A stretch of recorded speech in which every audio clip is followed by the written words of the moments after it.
क्या आप भी वही माता पिता हैं जो अपने बच्चों में मॉरल वैल्यूज यानी कि नैतिक शिक्षा का ज्ञान आसानी से करवाना चाहते हैं?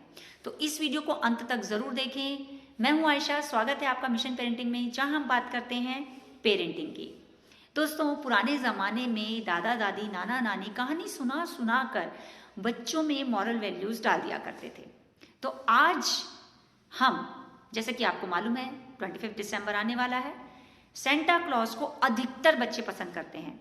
तो आज हम सेंटा की कैप पहनकर आपको एक कहानी सुनाने वाले हैं और उस कहानी का शीर्षक है मेहनत करो, उसका फल आपको जरूर मिलेगा।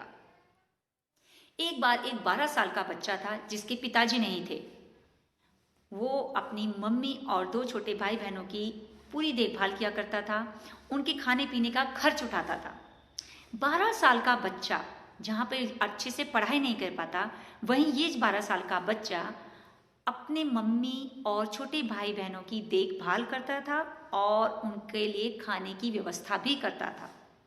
वो सुबह जल्दी उठकर, क्योंकि उसके पास जूते नहीं थे, चप्पल पहनकर ही, चाहे कितनी सर्दी हो, चाहे कितनी ही गर्मी हो, चाहे कितनी ही बारिश हो, अखबार बांटने निकल जाया करता था। और शाम को वो एक्स्ट्रा काम करता था ताकि उसकी कुछ और इनकम हो सके। दिन में जो समय बचता था उसमें वो लाइब्रेरी में जाके पढ़ाई भी करता था, क्योंकि स्कूल जाने का उसके पास समय नहीं था, इसलिए वो लाइब्रेरी में जाकर तरह तरह की किताबों को पढ़ता रहता था। लेकिन अपने भाई बहनों को वो स्कूल भेजता था। जिन घरों में वो अखबार बांटने जाया करता था, वहीं पर एक ऐसा घर था जहाँ पे एक अंकल रहते थे और उससे बहुत सारी बातें किया करते थे। बातों ही बातों में अंकल को पता चला कि वो हर साल क्रिसमस डे पर सेंटा से साइकिल की उम्मीद रखता है, लेकिन सेंटा उसकी विश को पूरा नहीं करते। अंकल ने पूछा कि वो साइकिल क्यों चाहता है, तो बच्ची ने बताया, अगर वो साइकिल से अखबार बांटेगा तो वो अखबार जल्दी बांट सकेगा और वो अपनी पढ़ाई को ज़्यादा समय दे पाएगा, जिससे उसकी पढ़ाई भी हो पाएगी और घर का खर्च भी आसानी से निकल पाएगा। अंकल को उसकी ये बात बहुत पसंद आई। अंकल ने बोला, इस बार सेंटा तुम्हारी बात ज़रूर सुनेंगे। तो उस बच्चे ने हैरानी से पूछा, आप इतने श्योरली कैसे बोल सकते हैं कि इस बार सेंटा मुझे साइकिल गिफ्ट करेंगे? अगर ऐसा हुआ तो मुझे बहुत खुशी होगी। अंकल ने उसे बताया, क्योंकि तुम बहुत मेहनती हो, तुम बहुत ईमानदार हो, तुम अपने घर का पूरा खर्च उठाते हो। जिस उम्र में बच्चे अच्छे से पढ़ाई नहीं कर पाते, वहाँ तुम अपने भाई बहनों को स्कूल भेजते हो और उनका पूरा खर्च उठाते हो।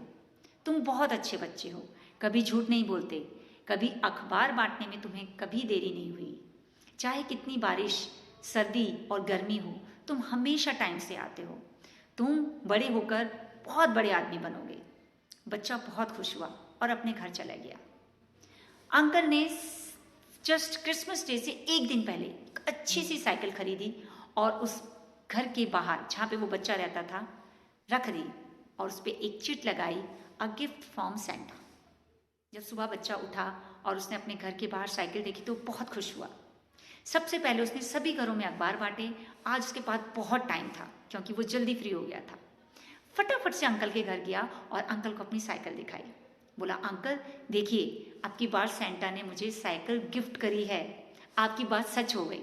अंकल ने बोला, बेटा आप बहुत मेहनती हो, इसीलिए आपकी बात सच हुई। अगर आप मेहनत नहीं करते तो आपका ये विश कभी पूरी नहीं हो पाती। अंकल ने उसे ये भी बताया कि अभी तुम्हें साइकिल गिफ्ट मिली है, इसका यह मतलब नहीं कि तुम मेहनत करना छोड़ दो। तुम और मेहनत करो और आगे बढ़ने की कोशिश करो, बहुत पढ़ाई करो। अपने मम्मी पापा तो नहीं है तो अपनी मम्मी के प्रति ऑनेस्ट रहो, भाई बहनों को अच्छी बातें सिखाओ। लड़के ने बोला, अंकल मैं हमेशा सच्चा और अच्छा बनने की कोशिश करूँगा, और खुशी खुशी वहाँ से चले गया। इस बात से हमें क्या शिक्षा मिलती है? इस बात से हमें शिक्षा मिलती है कि हमें कभी भी मेहनत से नहीं डरना चाहिए। हमें मेहनत करती रहनी चाहिए, चाहे वो पढ़ाई है, कॉम्पिटिशन्स हैं या फिर गेम्स हैं। हमें कभी भी मेहनत से पीछे नहीं हटना चाहिए। जब हम पूरी मेहनत करते हैं तो भगवान उसका फल ज़रूर देते हैं। वो किसी भी रूप में आकर आपको उस मेहनत का फल ज़रूर देते हैं। तो बच्चों, आज की शिक्षा याद रखें, मेहनत करें, उसका फल आपको ज़रूर मिलेगा। तो मिलते हैं अगली वीडियो में। लाइक, शेयर और सब्सक्राइब करना ना भूलें।